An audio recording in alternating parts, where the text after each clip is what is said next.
بھی اجمعین۔ تذکرہ اولیاء دکن حیدرآباد کے تسلسل میں حضرت سعد اللہ شاہ نقشبندی علیہ رحمت و رضوان کا آج ہم آپ کے خدمت میں تذکرہ پیش کریں گے۔ اللہ تعالیٰ سے دعا ہے پروردگار ہمارے اس ذکر خیر کو قبول فرمائے اور اس کا اجر ہمیں دنیا و آخرت میں عطا فرمائے، اور آپ کے بزرگوں کے تذکرے سے ہماری روحانیت کو تازگی عطا فرمائے، قلوب کو متانت اور قوت عطا فرمائے۔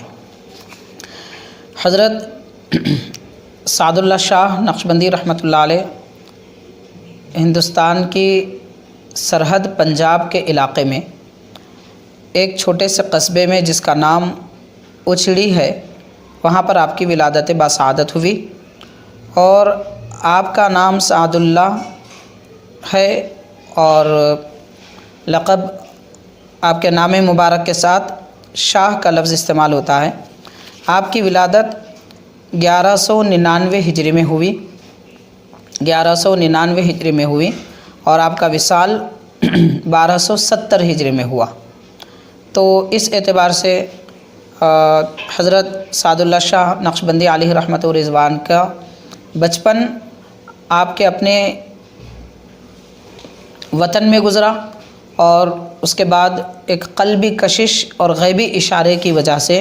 آپ دہلی تشریف لائے۔ آپ کی تفصیلات متعدد ملک دکن کی سیرت پر لکھی گئی کتابوں میں، علاوہ اس کے اور دیگر کتب سیرت میں تذکرہ اولیاء میں لکھی ہوئی ہیں۔ ان میں سے چند باتیں ہم آپ کے گوشے گزار کریں گے۔ اور حضرت کا سن عیسوی کے اعتبار سے 1770 میں آپ کی ولادت ہوئی، اور جس قصبہ اچڑی میں آپ کی ولادت ہوئی ہے وہ سرحد افغانستان میں واقع ہے، یعنی ہندوستان اور افغانستان کے سرحد میں واقع ہے۔ آپ کی والدہ محترمہ کو کسی بزرگ نے آپ کی ولادت کی پہلے ہی سے خوشخبری عطا فرمائی تھی اور کہا تھا کہ آپ کو لڑکا ہوگا اور ان کا نام سعد اللہ رکھو۔ وہ دنیا میں سعادت مند اور صاحب کمال ہوں گے، اس لیے آپ کا نام سعد اللہ رکھا گیا۔ سعد اللہ کا لفظی معنی ہے کہ وہ شخص جن کو اللہ تعالیٰ نے سعادت مند بنایا، یعنی اللہ کی طرف سے جن کو سعادت مندی دی گئی، جو سعادت بخش ہیں، نیک ہیں۔ آپ کے نام مبارک کے مطابق آپ کی حیات طیبہ میں، زندگی میں، ذات پاک میں ایسی ہی سعادت اور کمال اور عروج پایا گیا ہے۔ حضرت سیدی محدث دکن عبداللہ شاہ صاحب علیہ رحمت و رضوان، جو حضرت سعد اللہ شاہ نقشبندی علیہ رحمت و رضوان کے خلیفہ ہیں۔ حضرت سعد اللہ شاہ نقشبندی رحمت اللہ علیہ کے مرید اور خلیفہ حضرت سید محمد بخاری رحمت اللہ علیہ، اور ان کے خلیفہ حضرت محدث دکن عبداللہ شاہ علیہ رحمت و رضوان۔ آپ نے حضرت محدث دکن نے اپنے سلسلے کے اکابر اور بزرگوں کا تذکرہ نہایت سادہ اور سلیس زبان میں جامع اور مختصر طور پر اس طرح کے کوزے میں سیرت اولیاء کا ایک سمندر موجود ہے، اس طریقے سے آپ نے جمع فرمایا، جس کا نام گلزار اولیاء ہے، اور حضرت سعد اللہ شاہ نقشبندی علیہ رحمت و رضوان کا تذکرہ بھی اس میں موجود ہے۔ انشاءاللہ تعالی ہم اگلے وقت میں اسی ویڈیو میں حضرت نے جو حضرت سعد اللہ نقشبندی رحمۃ اللہ علیہ کے متعلق لکھا ہے وہ مکمل آپ کو پڑھ کر سنائیں گے، جو تقریباً 4 صفحات پر مشتمل جامع آپ کا مضمون ہے۔ انہیں میں سے یہ بھی لکھا جاتا ہے، حضرت نے لکھا ہے گلزار اولیاء میں کہ حضرت کے پیدا ہونے سے پہلے ہی ایک بزرگ نے آپ کے والد کو خوشخبری دی تھی کہ آپ کو ایک فرزند ہوگا اور وہ درویش کامل ہوگا، اسی طرح وہ ایک پاؤں سے معذور ہوں گے۔ یہ بھی ذکر پہلے ہی کیا گیا تھا۔ آپ جس جگہ آپ کی ولادت ہوئی اس کے متعلق جیسا کہ بیان کیا گیا کہ وہ پنجاب کے علاقے میں سرحد افغانستان پر موجود تھا، اور آپ کا تعلق قوم تاجک سے ہے۔ تاجک اس قوم کو کہتے ہیں جس کے بارے میں لکھا جاتا ہے کہ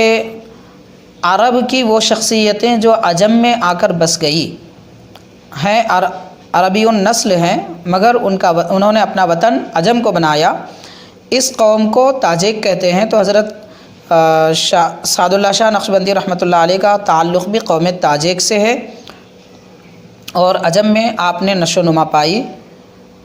اس لحاظ سے یہ معلوم ہوا کہ آپ کے آبا و اجداد نسل کے اعتبار سے عربی ہیں اور وطن کے اعتبار سے عجمی ہیں، کیونکہ ان حضرات نے یہاں پر بود و باش اختیار کی تھی۔ آپ کی تعلیم اور بیعت وغیرہ کے متعلق بھی بڑی تفصیلات ملتی ہیں۔ چنانچہ بیان کیا جاتا ہے کہ آپ اپنے والدین کے یہاں پرورش پائی اور ابتدا میں والدین کے پاس علم حاصل کیا، پھر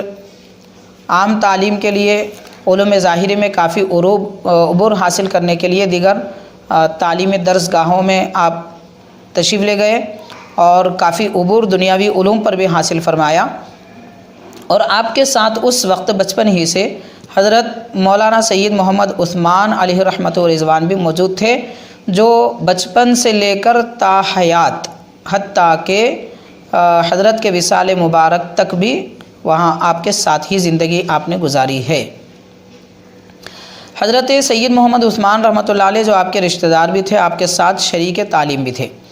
بچپن ہی سے آپ کی طبیعت کا میلان فقر درویشی کی طرف تھا۔ جس وقت آپ کی ظاہری تعلیم و تربیت مکمل ہوئی حضرت سعد اللہ شاہ نقشبندی رحمۃ اللہ علیہ کی، تو کہا جاتا ہے کہ کسی باخدا انسان نے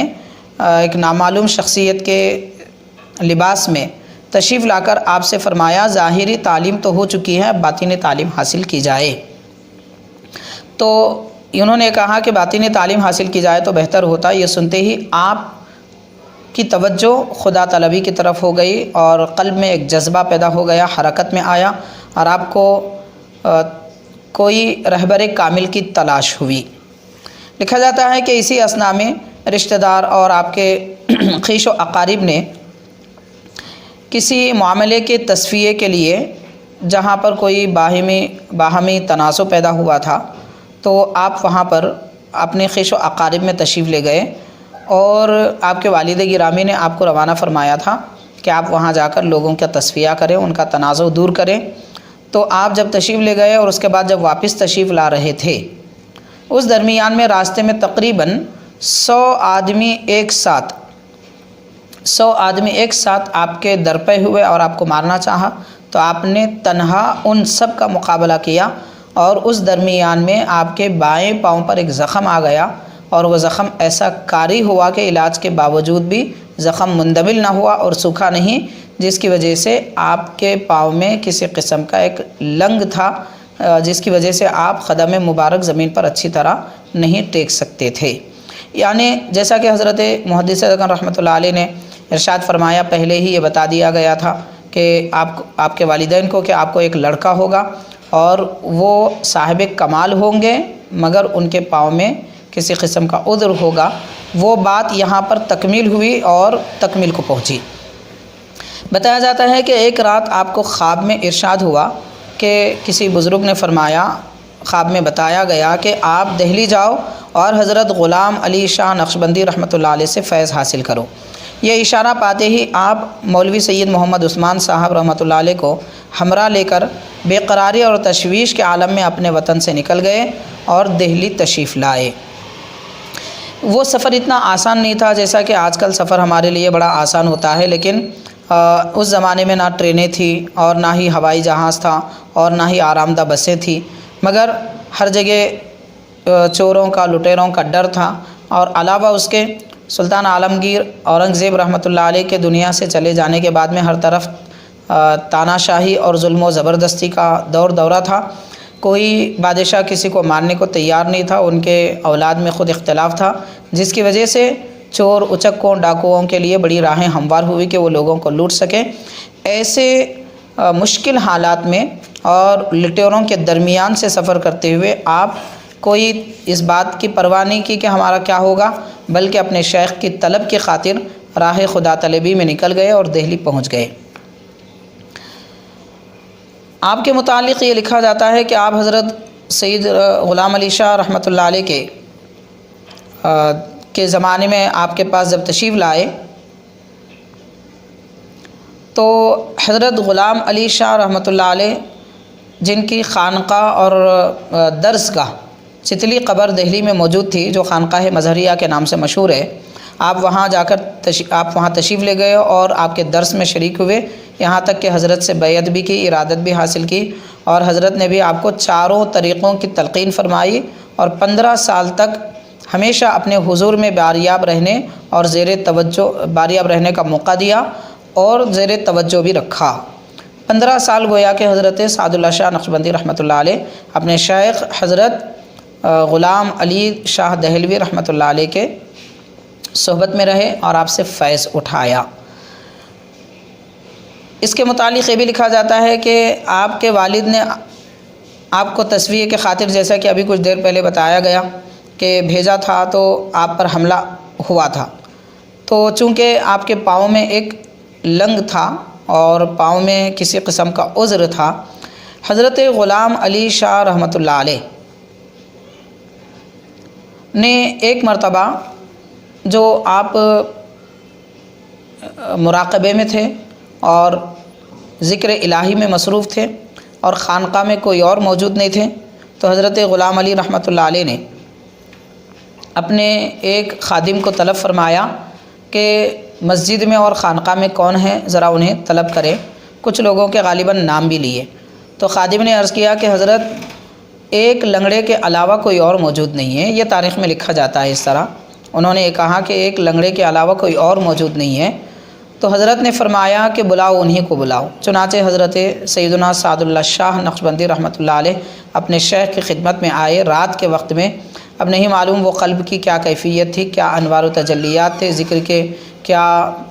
کیفیت آپ کے قلب میں نمودار تھی، اور کیا باطینی اشارہ تھا جس کا جو مقدر حضرت سعد اللہ شاہ نقشبندی رحمۃ اللہ علیہ کا تھا، شاہ نقشبند دکن جن کا لقب ہے،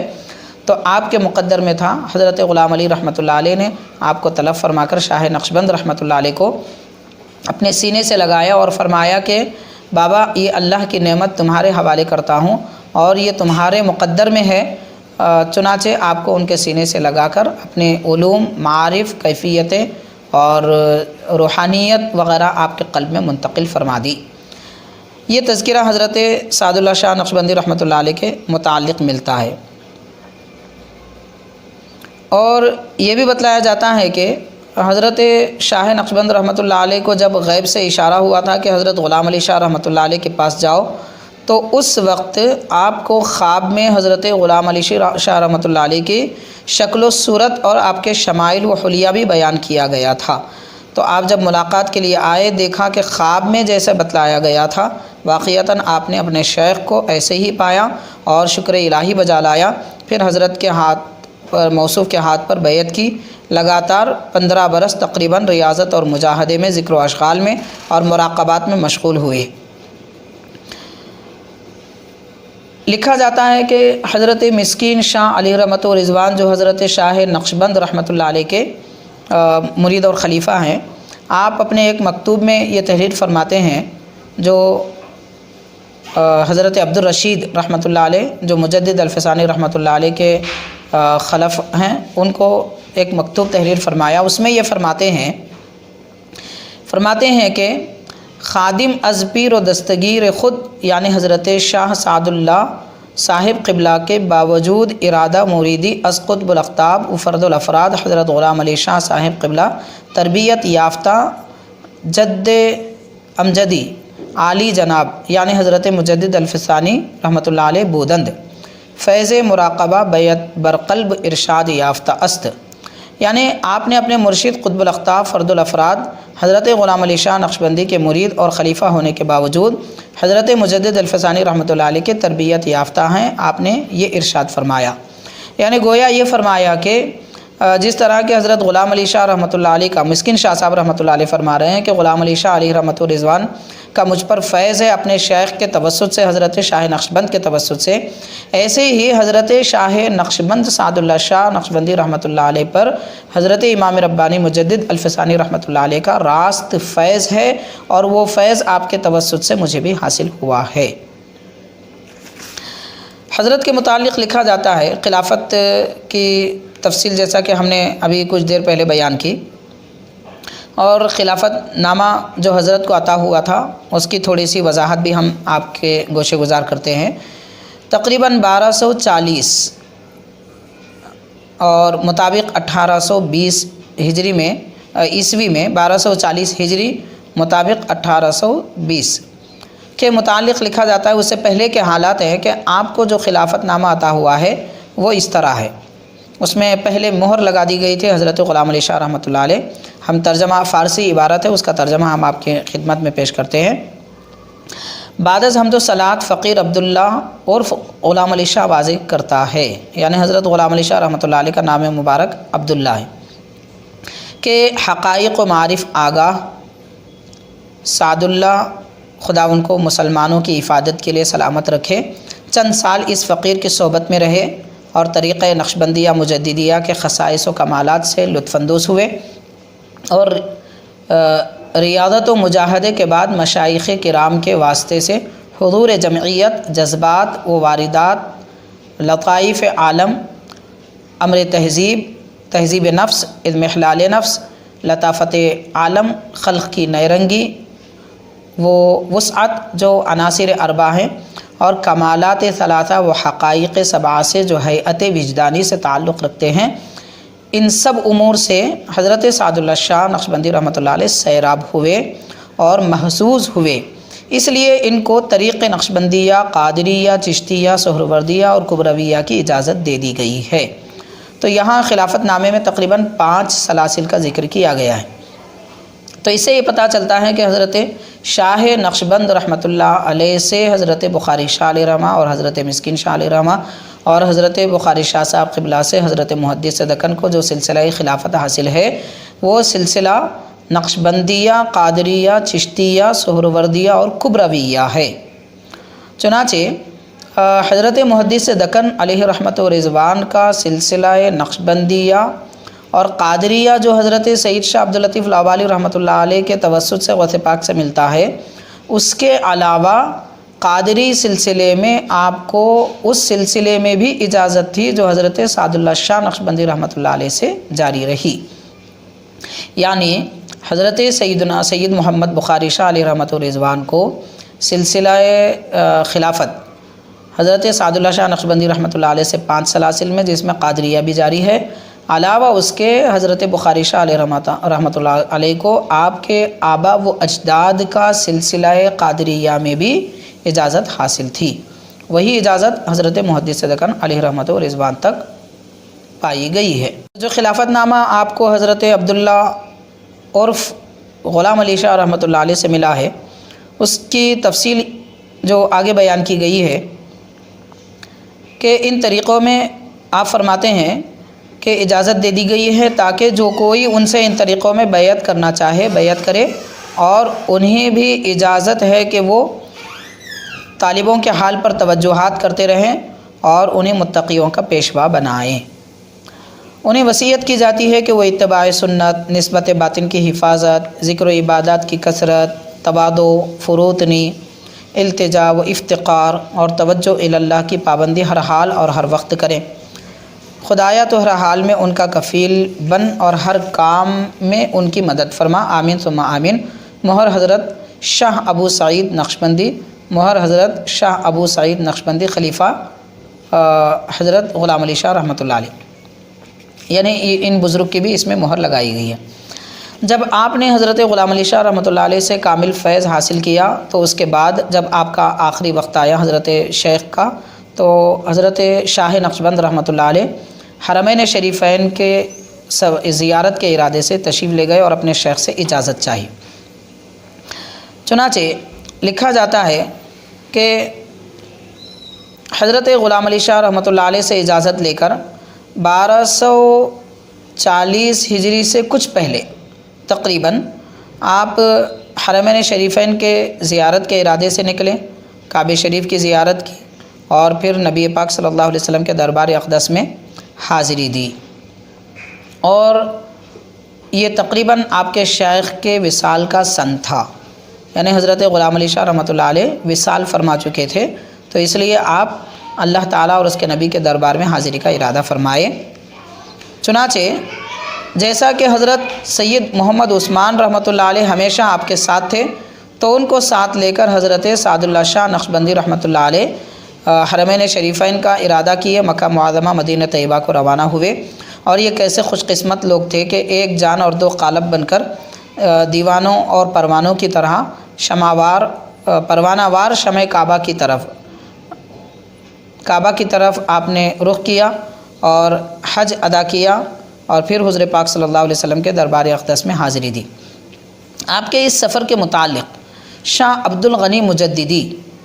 اپنی کتاب حالات و مقامات مظہریہ میں لکھتے ہیں، شاہ سعد اللہ صاحب نے سیدنا و مرشدنا حضرت غلام علی شاہ صاحب قدس سرہ العزیز کی خدمت میں پہنچ کر سلوک کی تعلیم شروع کر دی اور بے حساب توجہات حاصل کیے۔ اجازت و خلافت حاصل کر کے وہاں سے حرمین شریفین یعنی حج ادا کیا اور مدینہ طیبہ پہنچے، اور وہاں سے شرف اندوز ہو کر حیدرآباد دکن تشریف لے گئے، جہاں ملک کے چھوٹے بڑے اور تمام لوگ ان کے ساتھ بہت ہی اخلاص اور بے حد محبت سے پیش آئے۔ ان کی خانقاہ میں جو یہ لکھا جا رہا ہے کہ حضرت جب یہاں تشریف لائے اس وقت کے حالات بیان کی جا رہے ہیں کہ آپ کی خانقاہ میں 150 آدمی یا تقریباً 200 آدمی ہمیشہ زیر تعلیم اور زیر تربیت رہا کرتے تھے۔ حضرت شاہ نقشبند رحمۃ اللہ علیہ کے حیدرآباد اور دکن تشریف لانے کے متعلق تفصیلات اس طرح ہمیں ملتی ہیں کہ آپ جب مدینہ پاک تشریف لے گئے تو وہاں پر حضور نبی کریم رحمۃ اللہ عالمین صلی اللہ علیہ وسلم نے ارشاد فرمایا کہ آپ ملک دکن تشریف لے جائیے۔ تو حاضرین، آپ حضرات تذکرہ اولیاء کے ہماری اس تفصیلات میں اور ویڈیوز میں سماعت کر چکے ہوں گے کہ نبی پاک صلی اللہ علیہ وسلم نے کئی ایک حضرات کو مختلف اور متعدد سلاسل کے بزرگوں کو ہندوستان اور خاص طور پر ملک دکن تشریف لے جانے کا حکم فرمایا۔ کئی ایک اللہ کے نیک بندے ایسے ہیں جو اپنی باقی زندگی حضور نبی کریم رحمۃ اللہ عالمین صلی اللہ علیہ وسلم کے دربار اقدس میں گزارنے کے ارادے سے جب مدینہ پاک حاضر ہوئے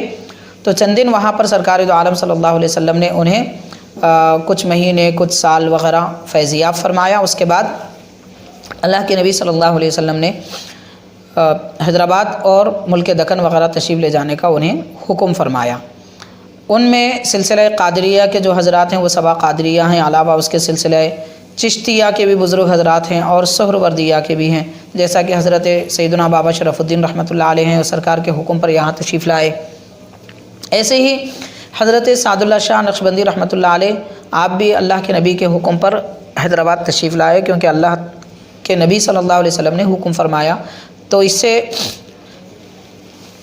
ہمیں اس بات کا اچھی طرح اندازہ ہو سکتا ہے کہ پیارے آقا صلی اللہ علیہ وسلم کی نظر عنایت اور آپ کے الطاف و کرم دکن پر اور حیدرآباد پر کتنے زیادہ ہیں، اور پیارے آقا صلی اللہ علیہ وسلم یہاں کی قوم اور یہاں کے لوگوں کی رشد و ہدایت کا کتنا خاص اہتمام فرماتے ہیں کہ اپنے جانثاروں کو اور اپنے چہیتوں کو، اپنے محبوبوں کو یہاں روانہ فرمایا۔ حضرت سعد اللہ شاہ نقشبندی رحمۃ اللہ علیہ بھی پیارے آقا صلی اللہ علیہ وسلم کے حکم کے مطابق یہاں تشریف لائے، اور اسی طرح حضور شیخ الاسلام بانی جامع نظامیہ حضرت امام محمد انوار اللہ فاروقی علیہ رحمۃ و رضوان بھی اللہ کے نبی صلی اللہ علیہ وسلم کے حکم پر دوبارہ ملک دکن حیدرآباد تشریف لائے، اور یہاں آپ کے فیض کا دریا ایسے جاری ہوا کہ الحمدللہ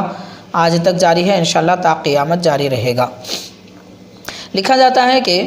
مولوی محمد عثمان صاحب جو آپ کے ساتھ تھے اور آپ کے عائز صاحب وہ اقارب میں سے موجود تھے، زیارت نبوی صلی اللہ علیہ وسلم سے مشرف ہو کر حضور نبی کریم صلی اللہ علیہ وسلم کے دربار اقدس میں جب حاضر ہوئے تو اللہ کے نبی نے ہندوستان چلے جانے کا انہیں حکم فرمایا۔ تو حضرت سعد اللہ شاہ نقشبندی رحمۃ اللہ علیہ کو اللہ کے نبی نے حکم فرمایا اور عثمان صاحب کو ساتھ لے کر حضرت شاہ نقشبند رحمۃ اللہ علیہ دکن کی طرف آئے، اور دکن کی طرف آئے آپ جس راہ سے تشریف لائے اس کے متعلق لکھا جاتا ہے کہ حضرت سیدنا غلام علی شاہ کی وفات ہی کے سال یا دوسرے سال آپ نے حج کیا، راہ میں بہت سے بندگان خدا آپ کی بیعت سے فیضیاب ہوئے۔ جب آپ حج اور مدینہ منورہ کی زیارت کر چکے تو رسول اکرم صلی اللہ علیہ وسلم نے فرمایا، سعد اللہ تم ہندوستان چلے جاؤ، تم سے وہاں بہت لوگ فیضیاب ہونے والے ہیں۔ اس ارشاد کی تعمیل میں آپ ہند کا ارادہ فرما کر مدراس سے ہوتے ہوئے، یعنی آپ سمندری سفر طے کیے اور سعودی عرب شہر مکہ سے ہوتے ہوئے مدراس تشریف لائے، اور مدراس سے ہوتے ہوئے کرنول تشریف لائے اور کرنول سے پھر آپ حیدرآباد تشریف لائے، اور مسجد الماس میں آپ نے ابتدا میں قیام فرمایا، جس کی تفصیل تاریخ خورشید جاہی وغیرہ میں ہمیں ملتی ہے۔ انشاءاللہ تعالی ہم اگلے نشست میں یا آگے چل کر تاریخ خورشید جاہی وغیرہ سے بھی اور دیگر کتابوں میں جو تفصیلات حضرت کے متعلق لکھی ہوئی ہیں انشاءاللہ وہ آپ کو پڑھ کر سنائیں گے، تاکہ تاریخ کا حصہ بھی محفوظ رہ جائے اور وہ الفاظ و کلمات بھی محفوظ رہ جائیں۔ اللہ تعالیٰ حفاظت فرمائے۔ بہرحال حضرت شاہ نقشبند رحمۃ اللہ علیہ جب اللہ کے نبی نے حکم فرمایا تو آپ پھر اپنے وطن جانے کا ارادہ نہیں فرمایا۔ اس بات پر ہمیں غور کرنے کی ضرورت ہے کہ دکن تو جانا ہی ہے، وہ ہندوستان کا ہی ایک حصہ ہے، تو ہندوستان کے دوسرے علاقوں پر نہ آپ اپنے شیخ کے پاس تشریف لے گئے جہاں آپ کا مزار تھا دہلی، یا پھر کوئی اور مقام پر گئے، پیارے آقا کے حکم ہوتے ہی سیدھا آپ سفر ہی وہاں سے دکن آنے کا ارادہ فرمایا سفر میں، اور مدراس تشریف لائے، مدراس سے کرنول ہوتے ہوئے تشریف لائے، اور مسجد الماس، یہ وہ مسجد الماس ہے جہاں آج حضرت مسکین شاہ علیہ رحمت و رضوان کا مزار انور موجود ہے۔ ابتدا میں حضرت سعد اللہ شاہ نقشبندی رحمۃ اللہ علیہ اسی جگہ قیام فرما رہے، غالباً 1 سال یا 2 سال کا کچھ عرصہ وہاں پر آپ موجود رہے، پھر اس کے بعد دوسرے اور علاقے میں چند دن قیام فرما رہے، پھر وہاں سے آپ نے خانقاہ کی بنیاد ڈالی، اس کی تفصیلات ہم آپ کو آگے بتا رہے ہیں انشاءاللہ تعالی۔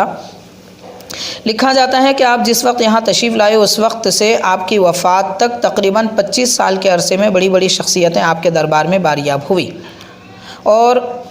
ان میں اکثر شہر حیدرآباد اور اضلاع کے عوام و خواص بھی تھے، اور ساتھ میں حیدرآباد شہر کے مشائخ، علماء، حتیٰ کہ ہندوستان، بخارا، کابل اور قندھار، یعنی قندھار افغانستان وغیرہ کے علماء، فضلاء وغیرہ، اصحاب طریقت جن کو اتباع سنت میں کمال حاصل تھا، یہ سب آپ کی بارگاہ میں باریاب اور فائز المرام ہو کر حسب حوصلہ خلافت و اجازت سے مستفید ہوتے رہے۔ علاوہ ان کے اکثر امراء اور اکثر اراکین سلطنت اور آصفیہ دولت و سلطنت کے اقربا بھی آپ کے حلقہ ارادت میں داخل تھے۔ آپ کی فیض رسانی کا یہ عالم تھا کہ خانقاہ کے حاضرین جن کی مستقل تعداد تقریباً 200 یا 150 کے لگ بھگ بتائی جاتی ہے، جو ہمیشہ آپ کے پاس موجود رہتے تھے، جن کے رہنے سہنے کھانے پینے سب انتظام حضرت شاہ نقشبند رحمۃ اللہ علیہ ان کا فرمایا کرتے تھے۔ آپ غور کریں کہ یہ منظر جب ہم سنتے ہیں یا پڑھتے ہیں تو پتہ چلتا ہے کہ جنید و بایزید علیہم رحمت و رضوان کے دور میں اور دیگر اسلاف کے دور میں جس طرح خانقاہی نظام تھا، جہاں ہجوم لوگوں کا موجود رہتا تھا اور شیخ طریقت ان کی تربیت فرمایا کرتے تھے، حضرت شاہ نقشبند رحمۃ اللہ علیہ کی خانقاہ کا ذکر بھی ہم سنتے ہیں تو آپ کے پاس ہمیشہ اتنی تعداد ہوا کرتی تھی کہ جن کی آپ تربیت فرمایا کرتے تھے، اور وہ ایک مقام کے یعنی دکن وغیرہ کے نہیں تھے، بلکہ دنیا کے مختلف مقامات کے لوگ آپ کی خدمت میں آتے تھے، اور ان کا یہ آنا کسی شہرت وغیرہ کی وجہ سے نہیں تھا، بلکہ یہ ایک قلبی الہام تھا جو اللہ تبارک و تعالیٰ نے ان بزرگوں کے قلوب میں ڈال دیا تھا کہ اگر رب نے گویا یہ فرمایا کہ اگر میرا وصل تم چاہتے ہو تو شاہ نقشبند حضرت سعد اللہ شاہ نقشبندی رحمۃ اللہ علیہ کے دربار میں حاضری دے، اور وہ حیدرآباد میں ملک دکن میں موجود ہیں۔ چنانچہ سمرقند، بخارا اور افغانستان وغیرہ، کابل کے اور ہندوستان کے متعدد مقامات سے لوگ آپ کی خدمت میں حاضر ہوتے رہے۔ جیسا کہ حضرت نظام الدین اولیاء محبوب الہی رحمۃ اللہ علیہ کی خانقاہ کا حال ہے، اور سلطان ہند غریب نواز کی خانقاہ کا حال ہے جہاں پر ہجوم لوگوں کا رہتا تھا، غریب حضرت سلطان اولیاء حضرت محبوب سبحانی قطب ربانی غوث سمدانی رضی اللہ تعالی عنہ کی خانقاہ کا حال ہے۔ ایسی کیفیت اور جھلک حضرت شاہ نقشبند رحمۃ اللہ علیہ کی خانقاہ میں نظر آتی تھی، جہاں آپ لوگوں کی باضابطہ تربیت فرمایا کرتے تھے۔ اس کے متعلق یہ بھی لکھا جاتا ہے کہ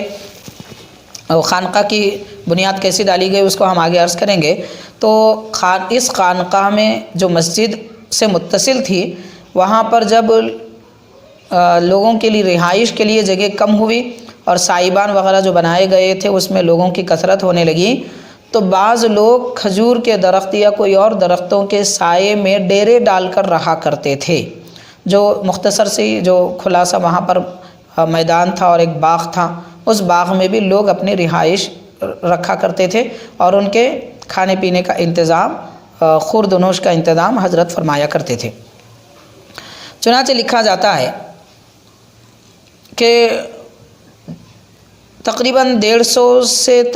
سے 200 تک کی تعداد ہمیشہ رہتی تھی، جن میں طلباء، علماء اور ولایتی لوگ بھی شامل تھے۔ رات دن آپ کے یہاں تعلیم روحانی میں مشغول رہتے اور ان کے خورد و نوش اور لباس کا بھی پورا انتظام آپ ہی کے ذمہ تھا۔ اس درگاہ روحانی سے سینکڑوں طلباء نے علم دین حاصل کیا اور روحانی قوت پیدا کی۔ یعنی آپ کی خانقاہ صرف خانقاہ نہیں تھی بلکہ ایک درسگاہ اور مدرسہ بھی تھی، ایک جامعہ بھی تھی، جہاں پر آپ لوگوں کو دینی تعلیم عطا فرماتے، یعنی قرآن پاک اور احادیث شریفہ کے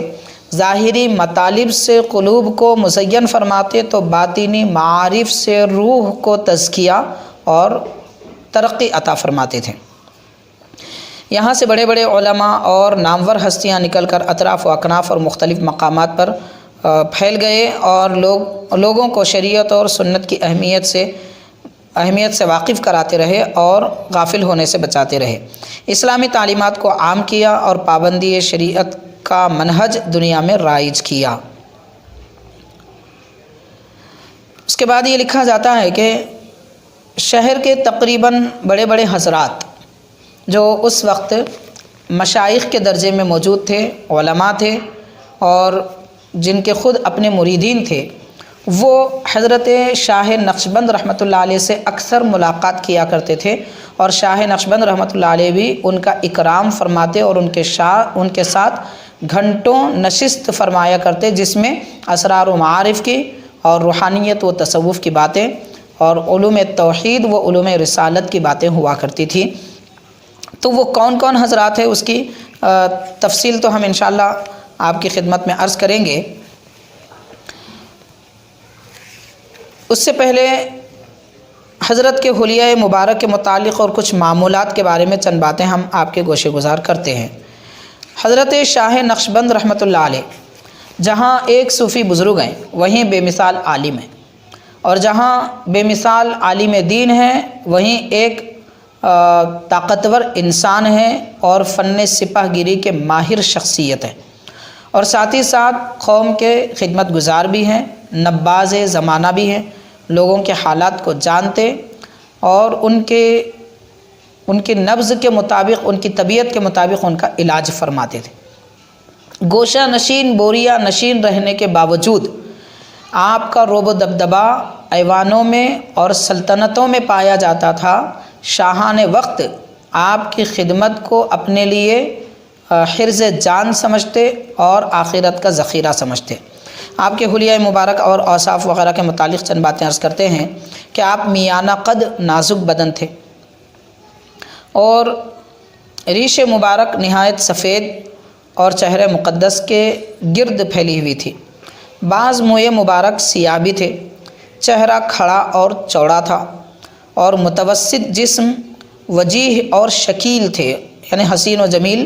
اور چہرے پر رونق تھی کہ دیکھنے کے بعد لوگوں کے دل پر رعب طاری ہو جاتا تھا۔ اور رنگ آپ کا گورا تھا، سفید لباس اور سفید امامہ جو پنجابی انداز کا ہوتا وہ باندھا کرتے تھے، پاجامہ پہنتے تھے، سفید چادر بھی زیبتاً فرماتے تھے، اور آپ کے بائیں پاؤں میں زخم آیا تھا جس کی وجہ سے لنگ واقع ہوا تھا۔ اللہ تعالیٰ نے آپ کو زبردست عبادت کی قوت عطا فرمائی تھی،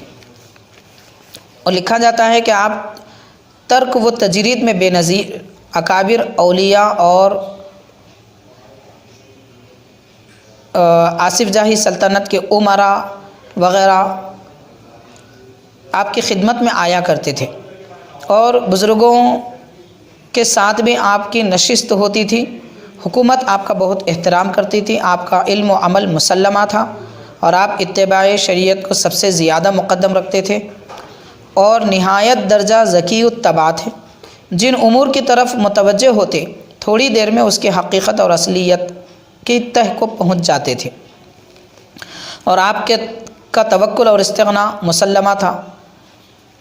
عقل حلال اور صدق مقال کے پابند، علم میں طبع رسا رکھتے تھے، یعنی علم کی کیفیت یہ تھی کہ صرف حروف اور سطور جاننے والے نہیں تھے، بلکہ ان سیاہ حروف کے اندر پائے جانے والے نورانی معانی کو دیکھتے تھے۔ اور جس مسئلے کو آپ فرماتے، علماء صداقت اس مسئلے کی تحقیق کو کئی کتابوں کے مطالعے کے بعد بھی پہنچ نہیں سکتے تھے۔ یہ آپ کا نور ولایت اور نور باطن ہے، یعنی باطنی کمال اور ظاہری حال ایسا تھا کہ علم باطن میں کمال ہے تو علم ظاہر بھی، ایک آپ کے ہاتھ میں علم ظاہر ہے تو دوسرے ہاتھ میں علم باطن تھا۔ اور آپ کو فنون سپاہ گیری میں خاص مہارت تھی۔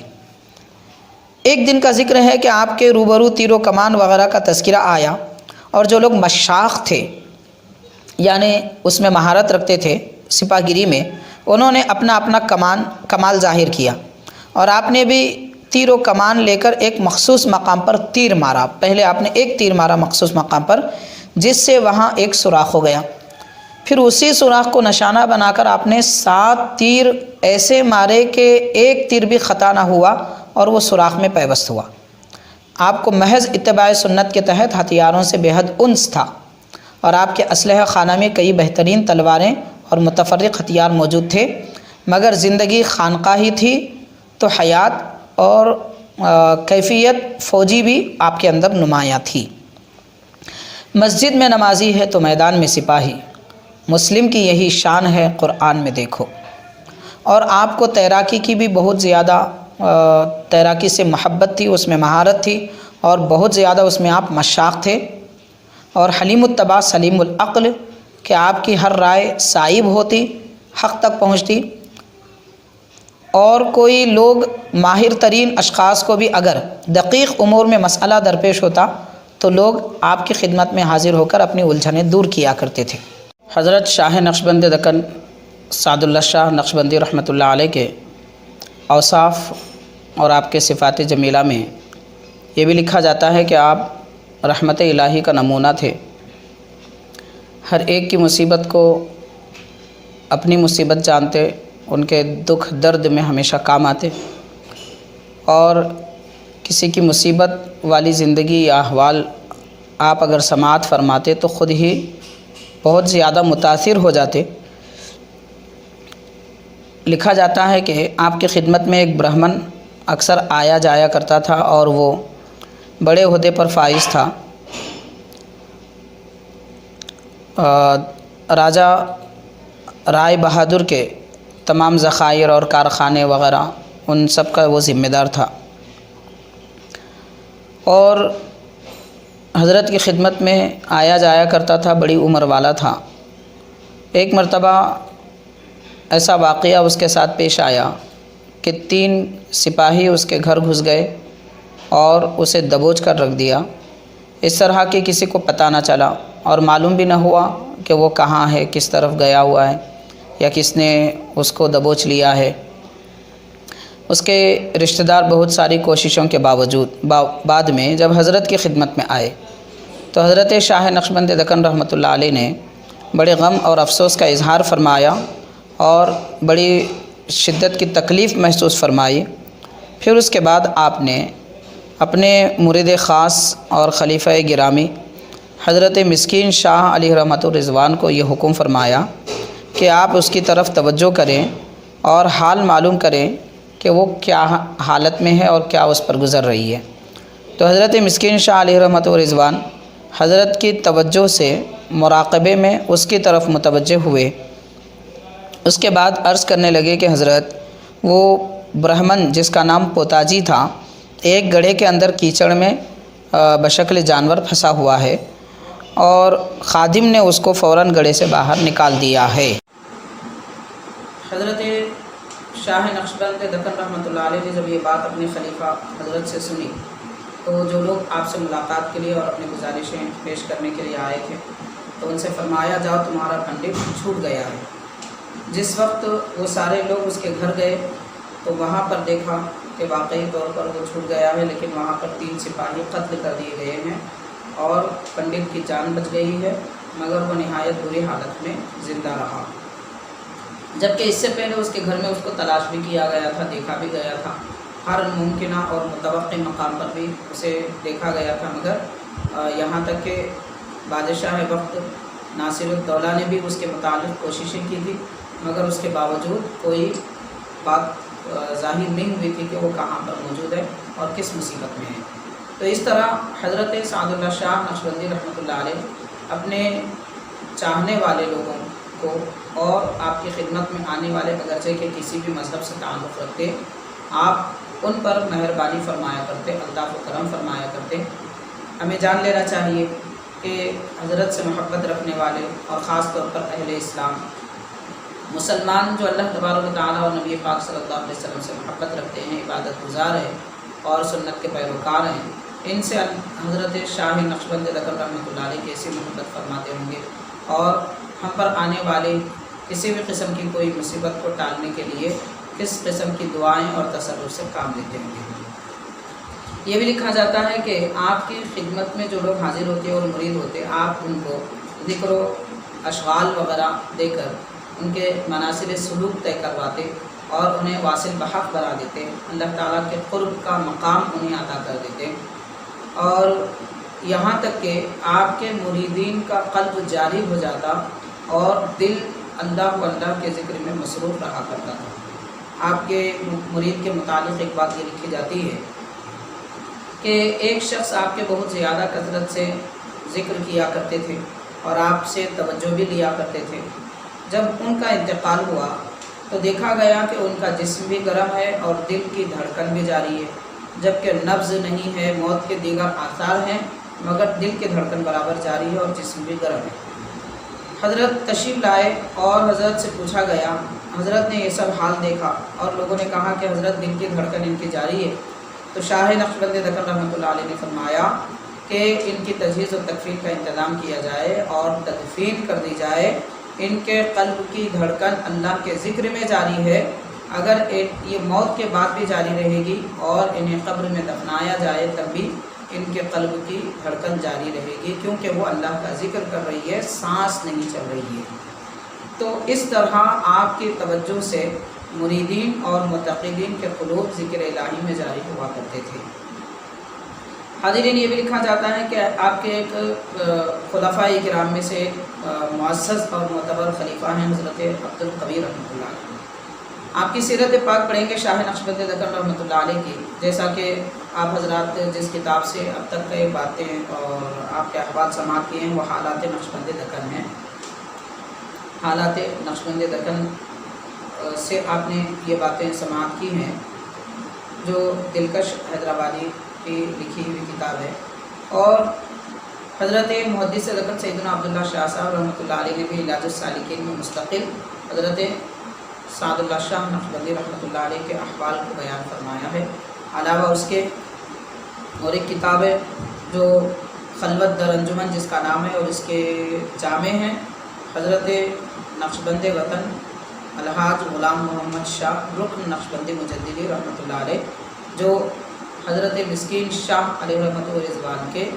خلیفہ ہیں۔ آپ نے آپ کے ملفوظات کو جمع کیا ہے مؤلف نے، اور اس میں بھی حضرت کا سیدھا متفرق مقام پر شاہ نقشبند دکن رحمۃ اللہ علیہ کا تذکرہ، کچھ احوال ہمیں ملتے ہیں۔ ان خلاصہ کلام یہ کہ ان چند کتابوں سے علاوہ اس کے لذات مسکین میں متعدد جگہ پر حضرت مسکین شاہ علیہ رحمۃ و رضوان نے اپنے شیخ کا تذکرہ فرمایا، ان کے وظائف بھی بیان فرمائے، ان کی کچھ نصیحتیں بھی ذکر فرمائے ہیں۔ تو متعدد چیزوں سے ہم آپ کی کتابوں سے آپ کی خدمت میں یہ حالات حضرت کے بیان کر رہے ہیں۔ تو آپ کے خلفاء جو ذکر کیے جاتے ہیں، ان خلفاء میں جو نام ہیں، سب سے پہلے تو حضرت سید محمد بخاری بادشاہ رحمۃ اللہ علیہ، یہ حضرت محدث دکن کے شیخ ہیں، اور حضرت مسکین شاہ علیہ رحمۃ و رضوان یہ آپ کے شاہ نقشبند رحمۃ اللہ علیہ کے خلیفہ ہیں، اور حضرت بخاری رحمۃ اللہ علیہ بھی شاہ نقشبند رحمۃ اللہ علیہ کے خلیفہ ہیں۔ علاوہ اس کے ایک بڑے معتبر مشہور عالم دین اور صوفی باصفا گزرے ہیں، جن کے علم کا لوہا ادھر دکن میں ہی نہیں بلکہ شمال اور جنوب وغیرہ میں بھی بجتا رہا ہے۔ حضرت وکیل احمد سکندر پوری رحمۃ اللہ علیہ، یہ بھی حضرت شاہ نقشبند رحمۃ اللہ علیہ کے مریدین میں سے ہیں، اور مفتی اشرف علی رحمۃ اللہ علیہ، اور حضرت مولانا حضرت عبد القبیر رحمۃ اللہ علیہ، اور ان کے بھائی تھے حضرت عبد الرحیم رحمۃ اللہ علیہ، اور ان کے چچیرے بھائی تھے حضرت مولانا حسام الدین رحمۃ اللہ علیہ، اور علاوہ اس کے امام صاحب اس مسجد کے مولانا محمد نواز رحمۃ اللہ علیہ اور حضرت شاہ نقشبند رحمۃ اللہ علیہ کے خلفاء میں سجادوں میں سب سے پہلے جو بزرگ ہیں وہ جو ابتدا ہی سے بچپن ہی سے حضرت کے ساتھ تھے وہ حضرت سید محمد عثمان رحمۃ اللہ علیہ جو آپ کے خالہ زاد بھائی تھے۔ چنانچہ ان بزرگوں کا ہمیں تذکرہ ملتا ہے جو آپ کے خلفاء مریدین میں نہایت ہی مشہور حضرات ہیں۔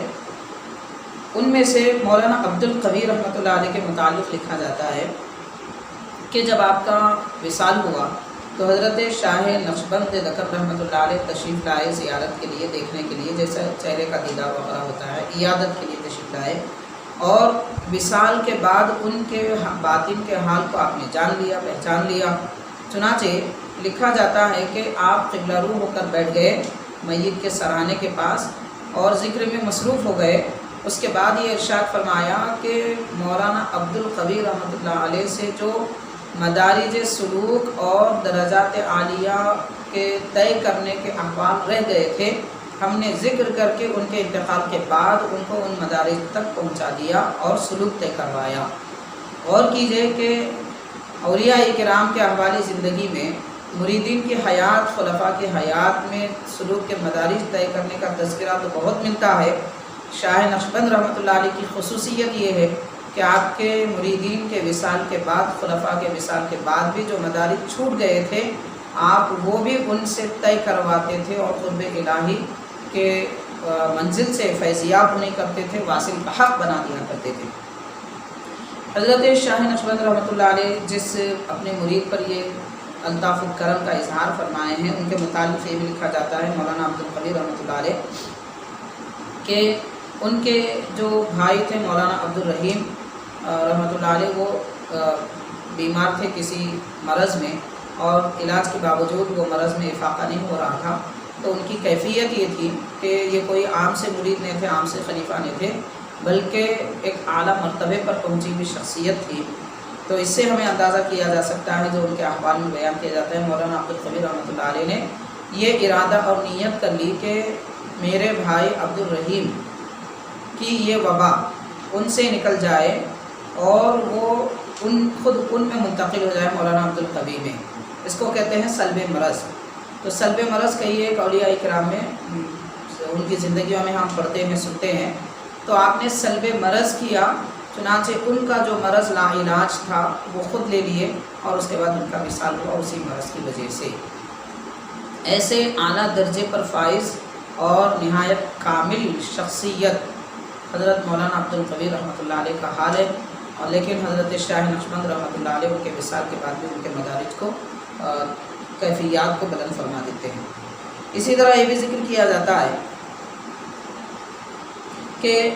حضرت شاہ نقشبند رحمۃ اللہ علیہ کے دو اور خادم تھے، ایک کا نام تھا محمد مسعود اور ایک کا نام تھا محمد محسن۔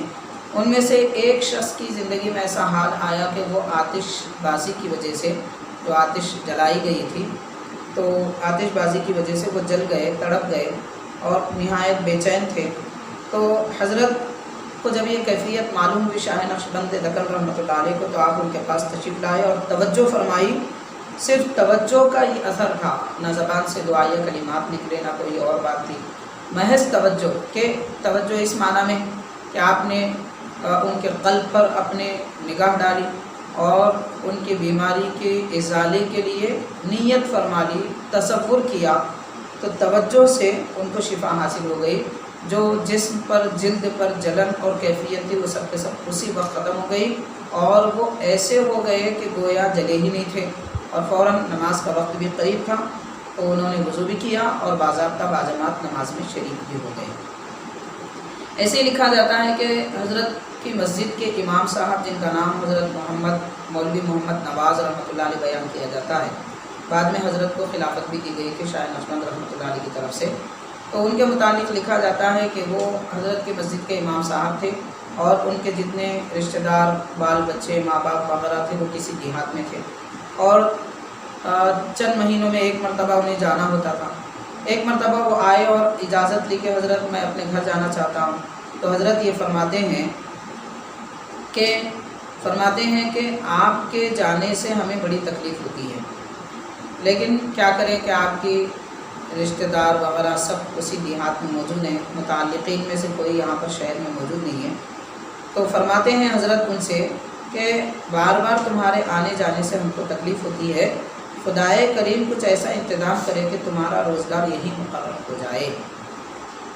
روزگار یہی مقرر ہو جائے، اس کا معنی یہ ہوا کہ روزگار اگر اچھا ہو۔ تو حضرت محمد نواز رحمۃ اللہ علیہ سے حضرت نے یہ فرمایا، شاہ نقشبند دکن رحمۃ اللہ علیہ، کہ بار بار تمہارے آنے جانے سے ہم کو تکلیف ہوتی ہے، خدائے کریم کچھ ایسا انتظام کرے کہ تمہارا روزگار یہی مقرر ہو جائے۔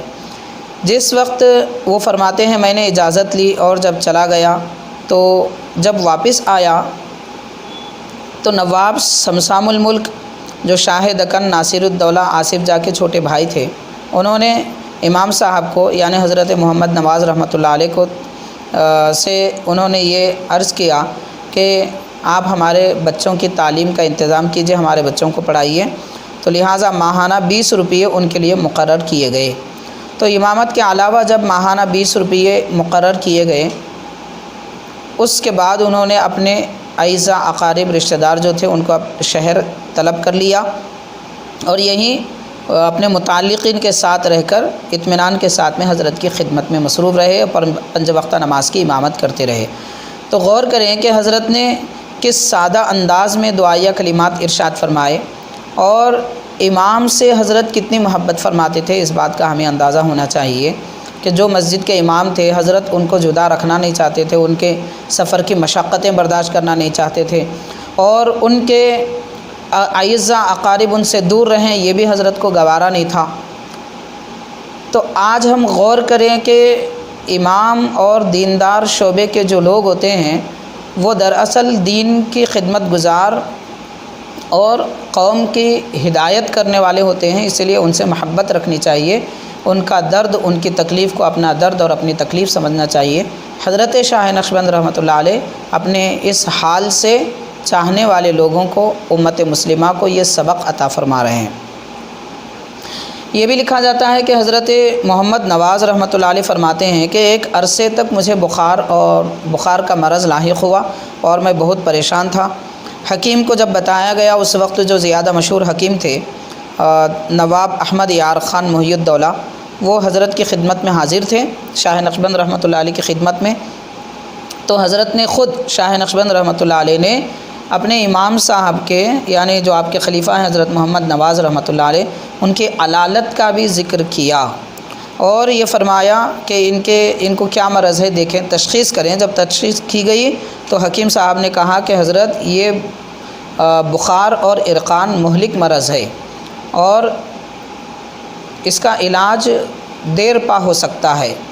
تو یہ سننے کے بعد میں امام صاحب کو درد ہوا، تکلیف ہوئی کہ اگر دیر تک یہ بخار اور مرض لاحق رہے تو وہ خدمت کیسے انجام دیں گے۔ تو یہ سنتے ہی حضرت نے شاہ نقشبند دکن رحمۃ اللہ علیہ نے اپنے امام صاحب کی پشت پر اپنا دست مبارک پھیرا اور فرمایا کہ ہراساں مت ہو، اللہ تبارک و تعالیٰ کو حکیم علی الاطلاق جان کر اس کی طرف ہمتاً رجوع ہو جاؤ۔ بس حضرت نے اتنا فرمایا، لیکن ان کلمات میں کیا راز چھپا ہوا تھا اور وہ کس قسم کی دعا تھی اس کا تو ہمیں اندازہ نہیں ہے، لیکن فرماتے ہیں کہ ان کلمات کے ادا کرتے ہی میرا عرقان اور مرض بخار بھی ختم ہو گیا اور میں بد پرہیزی کرنے لگا۔ وہ امام صاحب فرماتے ہیں یعنی عرقان اور بخار کی حالت میں جن امور سے پرہیز کرنا چاہیے تھا میں نے وہ پرہیز بھی چھوڑ دیا اور اطمینان سے زندگی گزارنے لگا۔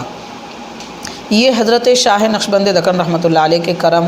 اور آپ کی مہربانی اور لوگوں کے لیے آپ کے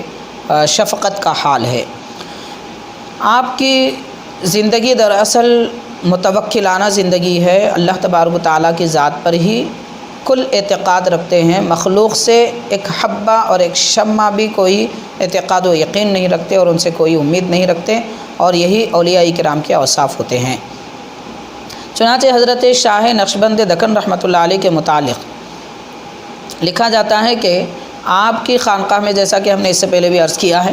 150 سے 200 افراد ہمیشہ موجود رہا کرتے تھے جن کے آپ روحانی تربیت فرماتے، ظاہری تربیت فرماتے، انہیں درس حدیث فقہ وغیرہ دیا کرتے، تذکر اولیاء سنایا کرتے، مکتوبات امام ربانی پڑھ کر سناتے اور خود آپ بھی سماعت فرماتے، ان پر توجہ فرماتے، ان کے مراتب کو بلند فرماتے۔ تزکیہ نفس فرمایا کرتے، یہ سارے امور فرماتے۔ اس کے علاوہ جسمانی غذا کا انتظام بھی آپ فرمایا کرتے تھے۔ آپ کی خانقاہ سے ہر وقت کم از کم 150 سے 200 لوگوں کو کھانے پینے رہنے سہنے کا انتظام کیا جاتا تھا، لیکن اس کے لیے آپ کے پاس کوئی زمین اور جائیداد، کوئی نذرانے وغیرہ قبول کرنے کا معاملہ بھی نہیں تھا، بلکہ حضرت کی خدمت میں اگر کوئی عطیے ہدیے وغیرہ پیش کیے جاتے تو حضرت باضابطہ اس کا انکار کر دیتے اور قبول نہیں فرماتے تھے۔ جیسا کہ اس سے پہلے عرض کیا گیا، آپ کے خلفاء میں ایک بزرگ ہیں حضرت مولانا محمد عبد الرحیم رحمۃ اللہ علیہ، وہ بڑے جاگیردار بھی تھے اور آپ کے خلیفہ بھی تھے، اکثر آپ کی خدمت میں ہدیے بھی پیش کرتے تو حضرت ان سے بھی قبول نہیں فرماتے۔ علاوہ اس کے ان کے متعلقین میں جو راجہ عمرا وغیرہ موجود ہوتے، جیسے چندو لال مدیر المہام اور دیگر عمرا، بارہا یہ کوشش کیا کرتے کہ حضرت کی خدمت میں یومی یا ماہانہ کوئی ہدیہ مقرر کیا جائے، مگر حضرت قبول نہیں فرماتے۔ یہاں تک کہ ایک مرتبہ شمس العمرا نواب امیر کبیر نے خود حضرت کی خدمت میں حاضر ہو کر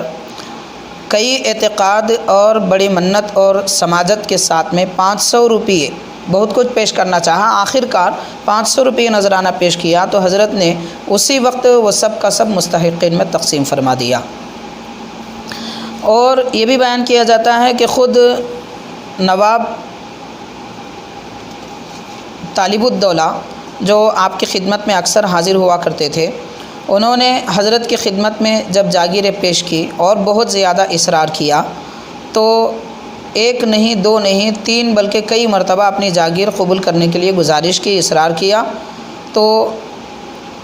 آپ نے قبول نہیں فرمایا۔ یہاں تک کہ ناصر الدولہ جو نظام دکن آصف جاہی سلطنت کے بادشاہ ہیں،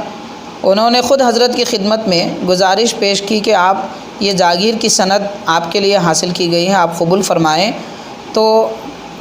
اگر آپ قبول نہیں فرمائیں گے تو میں معطوب کیا جاؤں گا۔ طالب الدولہ نے یہ کہا کہ ہم نے ناصر الدولہ سے اس کو قبول کروایا ہے،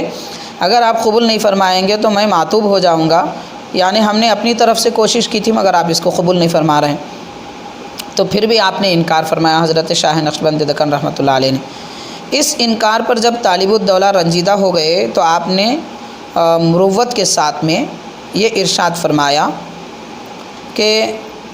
تم لوگ بادشاہ کے دربار میں حاضر رہتے ہیں، غور کیجئے کتنی نصیحت آموز بات آپ نے فرمائی اور کیسے معرفت کے انوار اس میں نظر آتے ہیں اور کیسا آپ کا توکل ہے اور کس درجہ یقین ہے اللہ تبارک و تعالیٰ کی ذات پاک پر۔ فرماتے ہیں کہ تم لوگ بادشاہ کے دربار میں حاضر رہتے ہو اور بادشاہ تم کو حوائج سے بے فکر کرتا ہے۔ ایسے ہی فرماتے ہیں حضرت شاہ نقشبند دکن رحمۃ اللہ علیہ کہ ہم لوگ خدائے عز و جل کے دروازے پر حاضر رہتے ہیں، اس کی درگاہ عظیم الشان ہے، وہ رحیم و کریم ہے اور ہماری تمام ضروریات کی تکمیل اللہ تبارک تعالیٰ فرماتا ہے۔ فقیر کو نہ چاہیے کہ ایسے دروازے عالی شان سے تمام امور ما یحتاج کی جہاں پر تکمیل ہوتی ہے، اس دروازے سے روگردانی کر کے ایک بندے کی سفارش کی طرف رخ کرے اور ایک بندے کی عطیے کی طرف رخ کرے۔ یہ اللہ کے فقیر کو ایسا نہیں کرنا چاہیے۔ تو غور کیا جائے کہ جیسا کہ یہاں پر ایک بات مجھے یاد آ رہی ہے کہ ایک بڑا امیر ایک بزرگ کی خدمت میں آیا جس کا تذکرہ حضرت فرید الدین عطار رحمۃ اللہ علیہ نے فرمایا ہے کہ ایک بزرگ کی خدمت میں آیا اور کہنے لگا کہ میں فلاں بادشاہ کا غلام ہوں، سارا زمانہ پریشان ہے قحط کی وجہ سے مگر میں پریشان نہیں ہوں، آپ کو کچھ چاہیے تو بتائیے۔ تو حضرت وہ بزرگ نے ارشاد فرمایا کہ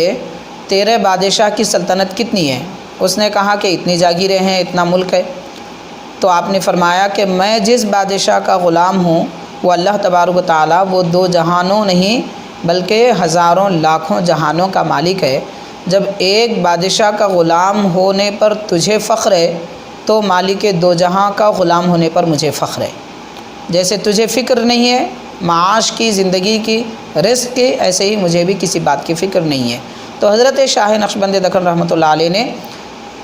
توکل اور اللہ کی ذات پر یقین کا درس دیا اور لوگوں کو یہ بتایا کہ دنیا والوں کی طرف توجہ کرنے کی بجائے خالق کائنات کی طرف ہمیں متوجہ ہونا چاہیے۔ حاضرین، ایسے حضرت شاہ نقشبند رحمۃ اللہ علیہ کے متعلق اور بہت ساری تفصیلات ہیں۔ ان میں سے ایک بات ہم عرض کرتے ہیں کہ حضرت کی مقبولیت کا عالم کیا ہے، اس کا بھی ہمیں اندازہ کرنا چاہیے۔ شاہ نقشبند دکن رحمۃ اللہ علیہ ایک مرتبہ، اس سے متعلق دو باتیں میں عرض کروں گا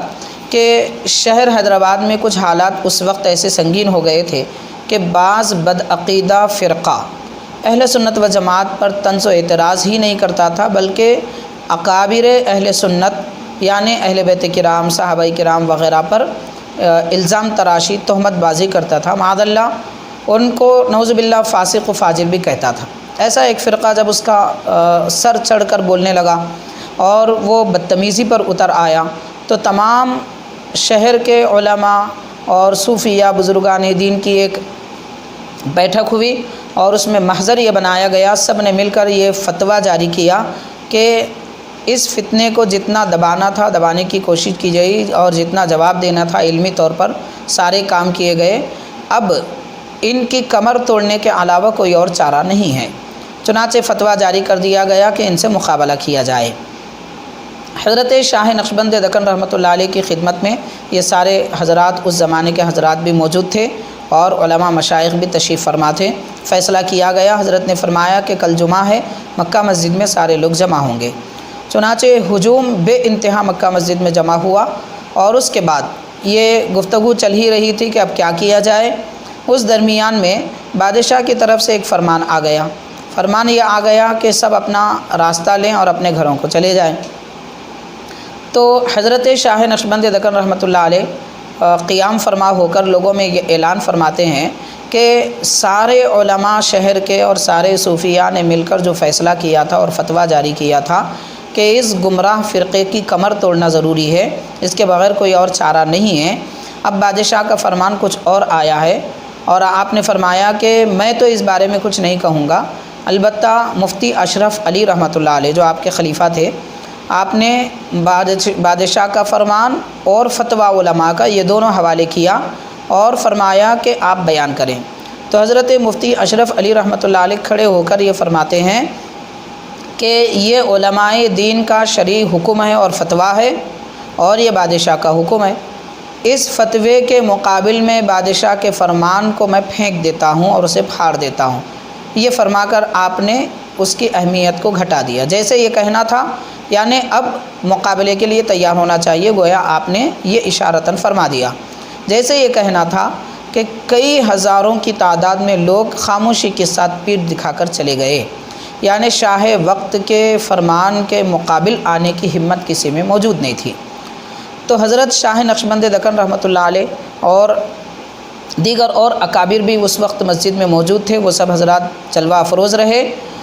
اور آپ کے مریدین اور بزرگوں سے نسبت رکھنے والے سارے حضرات اپنی جگہ ڈٹے اور جمے رہے تھے۔ تو حضرت شاہ نقشبند رحمۃ اللہ علیہ نے فرمایا کوئی نہ رہے تو کیا ہوا، تسبیح تو میرے ہاتھ میں ہے، یہ کہہ کر آپ اللہ کے ذکر میں مصروف ہو گئے۔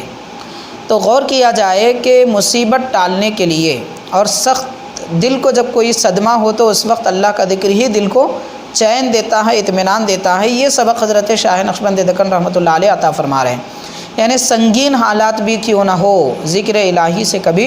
منہ نہیں پھیرنا چاہیے، منہ نہیں موڑنا چاہیے۔ آپ ہمیں یہ سبق دے رہے ہیں۔ ایسے حالات میں بھی چونکہ حضرت شاہ نقشبند دکن رحمۃ اللہ علیہ اپنی جگہ جہاں صوفی ہیں، بزرگ ہیں، بوریا نشین ہیں، ویسے ہی آپ ایک سپاہی بھی ہیں اور کئی طرح کے فنون سپاہ گیری میں مہارت رکھتے تھے۔ جیسا کہ ابتدا میں بیان کیا گیا، آپ تنہا اپنے کم عمری کے زمانے میں 100 مسلح لوگوں سے مقابلہ کیا تھا اور 100 پہ بھاری ہو گئے تھے۔ تو روحانی قوت بھی ہے آپ کے پاس، جسمانی قوت بھی ہے، تو دل کی ہمت بھی موجود تھی، اسی لیے آپ نے یہ اعلان بھی فرمایا تھا اور اس وقت موجود بھی تھے۔ پھر کچھ عرصے کے بعد میں یعنی چند آدھا ایک گھنٹہ کچھ گزرا تھا کہ دوسرے اور گورنر آپ کی خدمت میں آئے اور ہر ایک کے ساتھ میں 300 کسی کے ساتھ 500 سپاہی موجود تھے۔ ان لوگوں نے آ کر عرض کیا کہ حضرت آپ حکم فرمائیں، اب کیا کرنا ہے۔ یعنی جو عوام تھی بزدل وہ تو چلی گئی، ہم آپ کی خدمت میں حاضر ہیں، آپ جو حکم کریں گے ہم اس پر عمل کریں گے۔ تو حضرت شاہ نقشبند دکن رحمۃ اللہ علیہ نے فرمایا کہ نہیں، میں کوئی لڑائی کا ارادہ شروع ہی سے نہیں رکھتا تھا، صرف اس بدعقیدہ قوم کو ڈرانا چاہتا تھا تاکہ وہ ہمارے اکابر بزرگوں، صحابہ کرام اور اہل بیت کرام کو برا کہنے سے باز رہیں، اور یہ بتانا چاہتا تھا کہ ہماری صفوں میں منافق اور بزدل کتنے ہوتے ہیں۔ تو غور کیا جائے کہ منافقوں اور بزدلوں کا زمانہ ہر وقت ہوتا ہے۔ سمجھدار عقل مند آدمی ہمیشہ ان لوگوں کو سمجھ کر عقل مندی اور سمجھداری سے کام کرتا ہے۔ یعنی جیسا کہ آج بھی ہم دیکھتے ہیں کہ لوگ باتیں کرنے کے لیے تو بڑے سامنے رہتے ہیں، لیکن جب صورت دکھانے کا موقع آتا ہے، میدان میں اترنے کا موقع آتا ہے تو لوگ پیٹھ دکھاتے ہیں۔ جو بڑی بڑی باتیں کرتے تھے وہ پیچھے ہو جاتے ہیں۔ ایسے ہر زمانے میں لوگ رہتے ہیں۔ اس طرح کے لوگوں کے بلبوتے پر کوئی کام نہیں کرنا چاہیے اور ان پر بھروسہ کر کے کوئی کام نہیں کرنا چاہیے، کوئی اقدام نہ کیا جائے۔ حضرت شاہ نقشبند دکن رحمۃ اللہ علیہ یہ سبق امت مسلمہ کو سکھا رہے ہیں۔ چنانچہ انہی حالات کے درمیان کا ذکر حضرت مسکین شاہ علیہ رحمۃ الرضوان فرماتے ہیں کہ جب یہ فساد کا زمانہ تھا تو ایک دفعہ میں مراقبے میں تھا اور دیکھا کہ حضرت مجدد الفسانی رحمۃ اللہ علیہ گھوڑے پر سوار ہیں اور آپ کے ہاتھ میں تلوار ہے، نیزہ لیے ہوئے تشریف لا رہے ہیں۔ میں نے عرض کیا کہ حضرت قبلہ یہاں کیوں تشریف لا رہے ہیں؟ آپ حیدرآباد، آپ کا تو وطن سرہند شریف ہے۔ تو آپ نے فرمایا کہ ہمارا سعد اللہ رفع فساد کے لیے نکلا ہے، میں ان کی مدد کو آ رہا ہوں۔ تو غور کیا جائے کہ اس زمانے میں حضرت شاہ نقشبند دکن رحمۃ اللہ علیہ پر ان کے بزرگوں اور ان کے مشائخ کی کس طرح توجہ رہا کرتی تھی اور کس طریقے سے وہ مدد کے لیے آیا کرتے تھے۔ بہرحال حضرت کے احوال اور زندگی کے کیفیات نہایت ہی مختلف ہیں۔ ان میں سے آپ کے دن بھر رات بھر کے اوقات میں بیان کیا جاتا ہے کہ نماز فجر کے بعد طلباء اور شائقین کو آپ خانقاہ میں بلا لیتے اور انہیں حلقہ ذکر میں متوجہ رکھتے اور اپنی توجہ عطا فرماتے، اور قریب 2 یا 3 گھنٹے تک یہ سلسلہ جاری رہتا۔ اس کے بعد آپ ضرورت سے فارغ ہو کر وضو فرماتے، پھر دوبارہ تشریف رکھتے، دوسرا حلقہ آتا اور انہیں بھی آپ توجہ فرماتے، علم عطا فرماتے، ان کے مدارج وغیرہ سلوک کے طے کیا کرتے۔ 11 بجے تقریباً آپ ناشتہ فرمایا کرتے اور اس کے بعد 12 بجے کے وقت میں آرام فرماتے تھے 1 بجے تک۔ یہ قیلولہ تھا جو سنت کے مطابق آپ ادا فرماتے تھے، اور ناشتے میں جو آپ کھاتے تھے اس کے متعلق لکھا جاتا ہے کہ صرف 2 پھلکے آپ تناول فرماتے تھے اور گوشت کا شوربہ اس کے ساتھ ہوتا تھا۔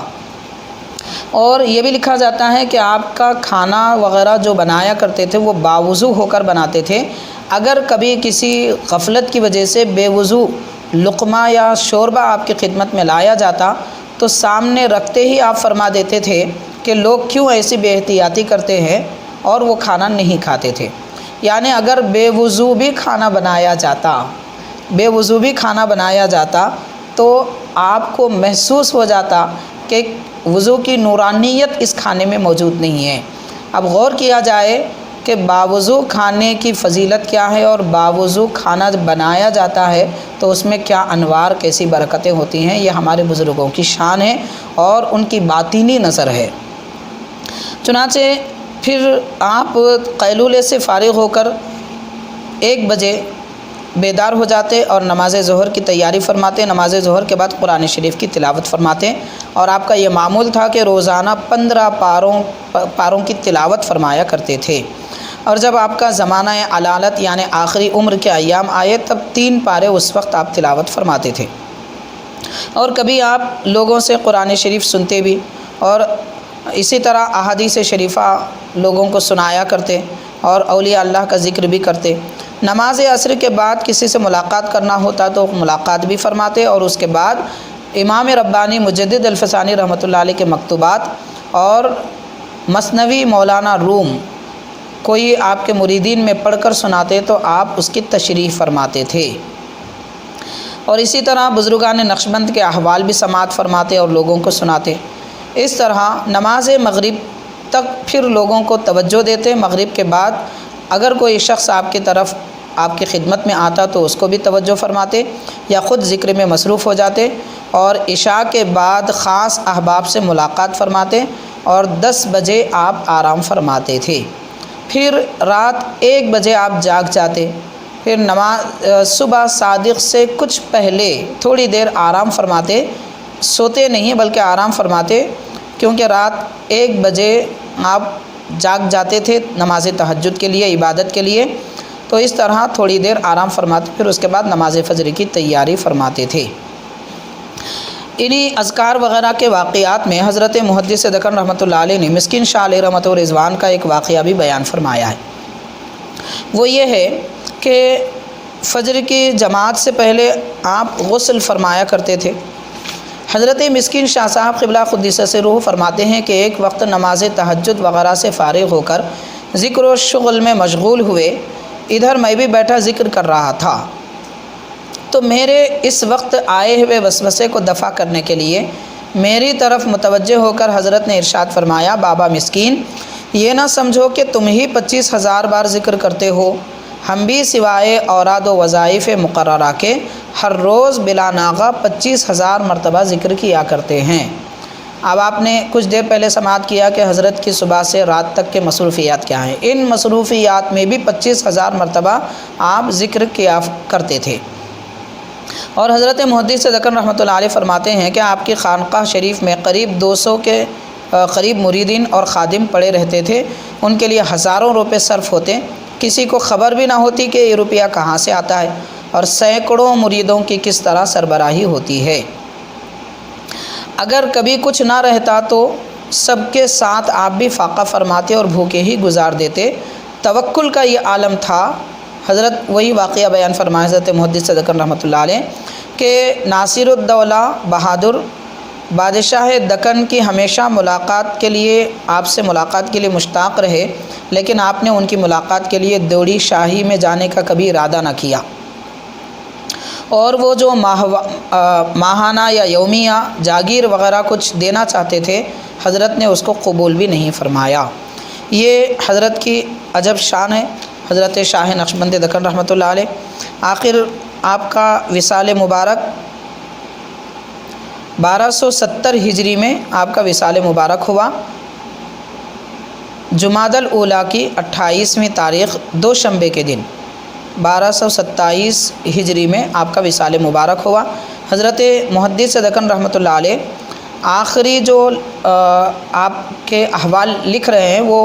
آپ سماعت فرمائیں کہ آپ پر ضعف و نقاہت کا غلبہ ہوا اور مزاج مبارک میں شکایت امراض کی شروع ہوئی۔ آخر یہ آفتاب رحمت الہی ہزاروں دلوں کو نورانی اور سینکڑوں دلوں کو اپنا خلیفہ بنا کر اپنا جنون بنا کر اٹھایا۔ آخری آفتاب رحمت الہی ہزاروں دلوں کو نورانی اور سینکڑوں کو جنون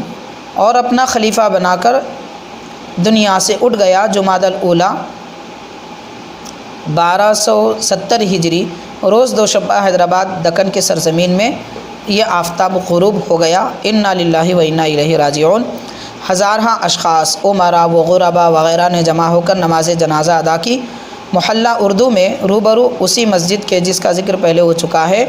آپ کا مدفن بنایا گیا۔ مزار پر انوار آپ کا مٹی کا ہے، دیکھنے والوں کو آپ کے اتباع سنت کی یاد دلاتا ہے۔ اگرچہ بعد میں نواب افضل الدولہ بہادر نے شاہ دکن نے اپنی خوش اعتقادی سے گنبد بھی بنا دی ہے،